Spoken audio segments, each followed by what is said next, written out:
Florida State, the good folks at War Chant, man, also doing the absolute Lord's work, covering fall camp out there. Little weather out there in Florida for all our listeners in the great state of Florida. Stay safe, and we appreciate you being dialed in.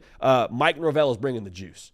Let's play that clip right now, Nick, of what he's doing whenever they break it down, and him and the defensive line just racing from the huddle to the goal line. Check this out right here, man. Mike Norvell, he's in fall camp too right now, taking off, racing Patrick Payton, and letting them know about it too when they get down there. I love that. I absolutely love that for my head coach. Florida State fans, make sure you're subscribed right here to the On3 YouTube channel. We have had, I want to say, I'm not going to guess the number, a lot of y'all from the Seminole faithful joining this platform, joining this show, The Hard Count, by being subscribed to the On3 YouTube channel in the last few months. Thank you for that. If you have not yet subscribed, no time like the present, baby. So make sure you're subscribed. Double check. Just double check that you already subscribed to this channel, and we appreciate you so much in advance for that. Talking to folks over there close to Florida State, there's an overwhelming sentiment that this defense is going to be really good. Defense is going to be really good yet again. That is going to be their calling card. Patrick Payton, just because Mike Norvell beat him in a race doesn't mean he can't do a lot for you this upcoming season on the field. We've seen what Marvin Jones was billed as over at Georgia. Just because you weren't the guy at Georgia doesn't mean you can't wreak havoc on Saturdays. I fully expect him to do that. Shaheem Brown is a name that a lot of folks at Florida State know. He's a safety. And the early intel over at War Chant, the practice reports, is that Shaheem Brown is playing like an All-American.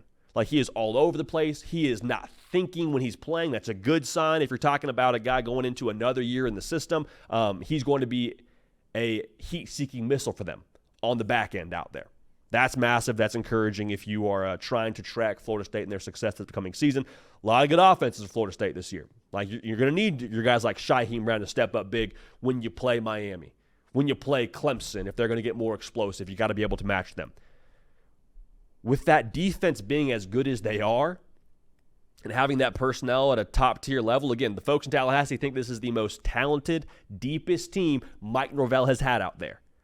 So when your defense is really freaking good, man, just the way that it works when you go 11 on 11 against each other, it's a little bit tricky to gauge the offense. The thought around the offense right now is DJ Uiagalelei looks substantially more comfortable than he did from the spring into the fall. That's an encouraging sign. That's what you expect from someone that's played a lot of college football like DJU. You hear guys close to Florida State when they watch practice or when they're around practice, he's not usually putting the ball in the wrong place, or he's going to the right receiver at the right time. That's all we need. Nobody thought DJU, when he got to Florida State, was going to win the Heisman Trophy. All right, that's not why you brought him there. You brought him there to be efficient with the football, to be a good leader, to push the ball downfield when it requires, and to run the offense. Right now, sounds like he's doing that, getting guys lined up, and again, on time, on the money with the football. Curious to track how the radio technology in the helmet factors in for him over the course of this season. Right now, the report is that he's able to hear the play call and then also be able to operate at the line of scrimmage while Mike Norvell's in his ear.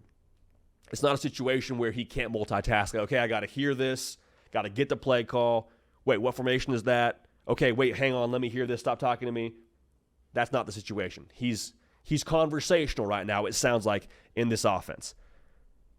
Malik Benson is a wide receiver from Bama that we've been very excited about for a long time, transferring to Florida State. Very complete wide receiver. He will be wide receiver one for the Noles this season. Make no mistake about it. The question is, who's the second pass threat for them?